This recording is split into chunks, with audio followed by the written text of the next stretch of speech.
In 1975, these men were on every magazine cover, every gym wall, every kid's bedroom poster.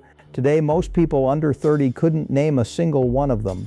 This is what the golden era of bodybuilding actually did to the men who built it. These were the golden era men: Arnold, Zane, Lou Ferrigno, and when the Olympia lights finally went off, the world assumed it knew what came next. It was wrong. Some built empires, some lost everything, and at least one walked away from a life that looked perfect from the outside, and the real reason took decades to surface. Let's start with the man the entire sport was built around, Arnold Schwarzenegger. When Arnold walked off the Olympia stage for what everyone believed was the final time in 1975, the prediction was obvious: a retired champion fading into the background of fitness history like every bodybuilder before him. He was 28 years old, he had 7 Mr. Olympia titles, and in the world of old school training, nobody had anything left to prove after that. But here is what the bodybuilding world did not see coming. Arnold did not fade. He did not open a gym. He did not become a coach. He did not quietly disappear into Venice Beach history. He came back in 1980, 6 weeks out from the Olympia, barely training by his own admission, and won his 8th title in a contest so fierce that 3 judges resigned before the results were even announced. The 4th contestant, Arnold Schwarzenegger. Around 8 weeks ago, to start training very hard with the objective in mind to get in my best possible shape for a film I'm going to do, which is Conan the Barbarian. And we're going to start shooting the first few scenes in October. And so I really wanted to be muscular because the idea was that Conan was a very muscular, heroic-looking guy and that I should be in top shape. So all along with sword fighting lessons and dancing lessons and all that, I did my bodybuilding. But the closer I came to this competition, the more people started speculating on the idea that I would be competing. And the more I started thinking about the possibility. And so around 3 weeks or 2 weeks ago, I decided, well, I think it would be kind of an interesting challenge, really, to do something in 8 weeks that most of the guys do in preparing a year or 2 years in advance. That 1980 win should have been the ultimate comeback story. Except it wasn't really a comeback at all. What nobody talked about was that Arnold had already moved entirely into Hollywood, and the Olympia was almost a side trip. The man who defined motivation and bodybuilding for an entire generation had quietly decided that bodybuilding was no longer the most important room in his life. And that, for the golden era, was the first crack in the wall. Because when Arnold left, the soul of the era began to shift, and the men he left behind faced something far more difficult than any competition stage.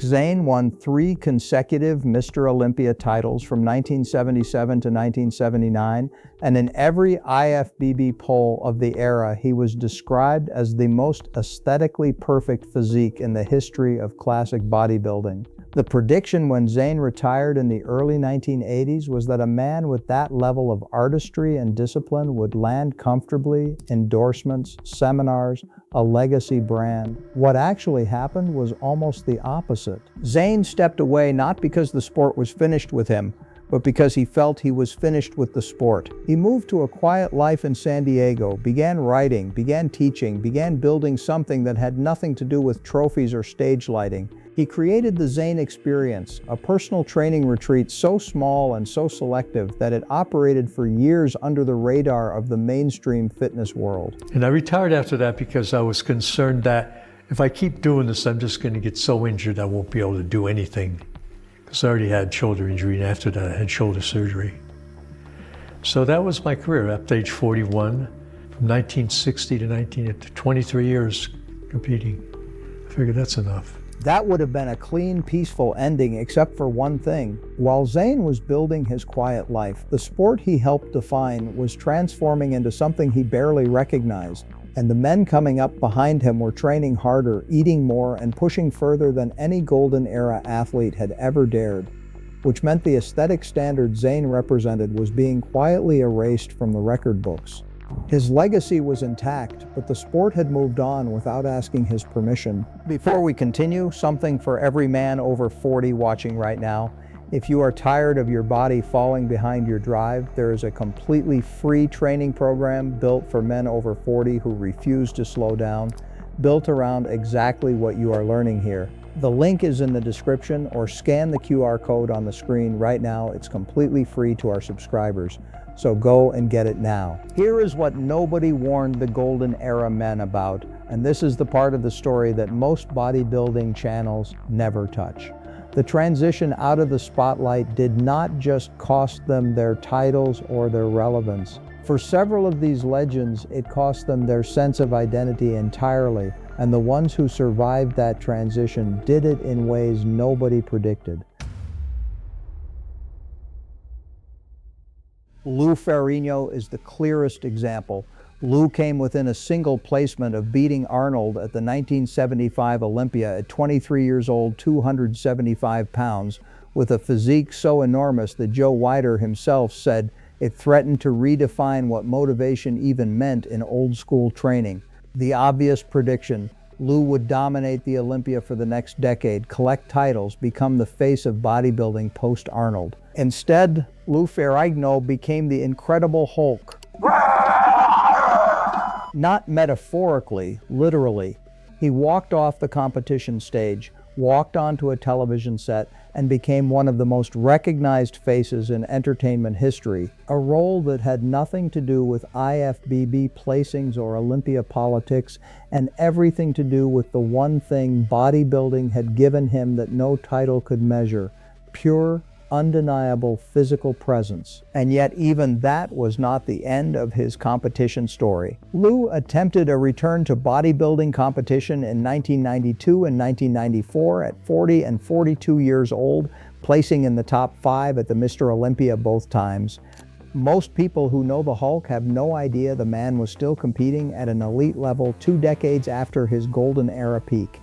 That detail alone should tell you everything about what these men were made of. If you have ever respected a man who kept going when the world stopped watching, hit subscribe, because the next story on this channel is about a golden era legend whose name was erased from the record books entirely, and the reason why will leave you with nothing to say.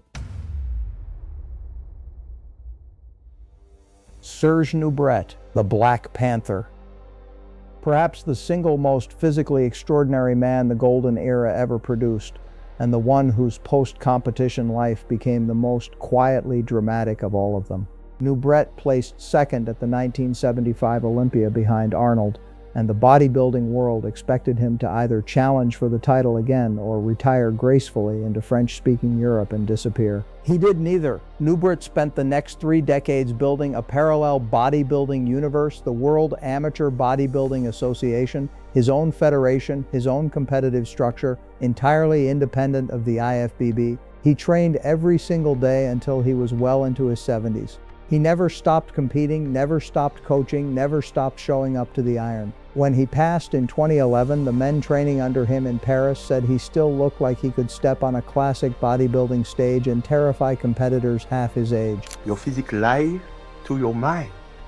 And if your mind is weak, you follow your physique.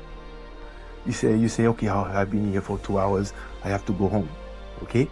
So if the mind is weak, you say, okay, let's go home, you're right. But if your mind is powerful, you say, no, let's go, keep going. And then you love what you're doing, you'll never be tired because your physique is never tired. And that is the real answer to the question this video opened with. What happened to the bodybuilders of the golden era? The ones who faded did so on their own terms. The ones who endured did so because they had built an identity that went deeper than any trophy, any title, or any Olympia spotlight. Arnold found a bigger stage. Zane found a quieter one. Lou found a screen that reached millions. And Nubret never left the stage at all. He just stopped needing an audience to stand on it. Do you think any of these men could have sustained that level of discipline without the golden era training culture behind them, or was it the era itself that made them unbreakable?